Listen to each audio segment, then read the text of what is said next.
Okay, so first up, we have protein anchoring. And Marvin a moment ago was mentioning how important the protein side of things is. So I'm going to sort of emphasize that a little bit more. And really, I think this is probably one of the priorities when it comes to the nutrition. All right, we need to build every meal around a protein source. And this, to be honest, even applies to your open meals, whether it's fried chicken or a burger without a bun or whatever, right? We need to build every meal around a protein source.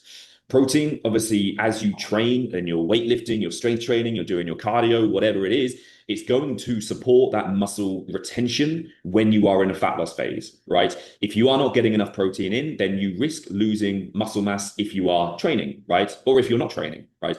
And so part of that as well is going to help reduce the cravings. It's going to satiate you. It's going to fill you up. I'm not sure of many people who can overeat a steak, for example, but we have obviously our sort of eat more, eat some, and eat less kind of hierarchy of things, right? And so these are literally the ingredients you can use when it comes to creating your meals.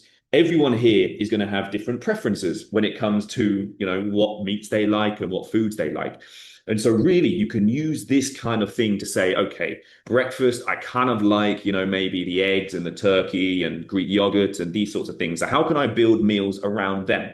For example, one day you may think, okay, breakfast, I'm going to have some protein powder with my Greek yogurt. And that's going to be what, 40 grams of protein. Amazing. Great start to the day. I'll have some fruit alongside that, some berries, some this, some that.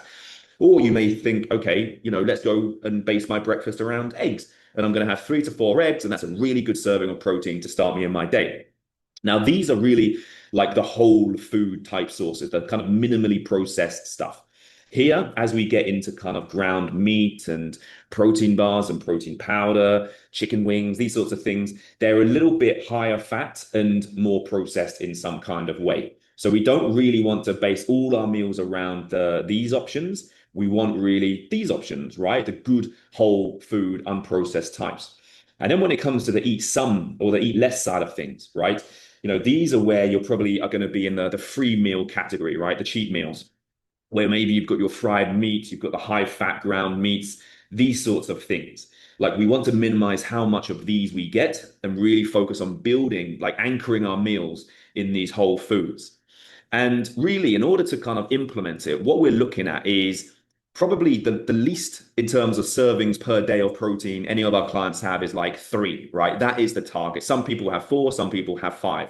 So literally within your day, you just need to think, okay, how can I include 3 servings of protein? Okay, I'm going to have my eggs in the morning, my tuna and salad for lunch, and then a chicken breast for dinner with whatever.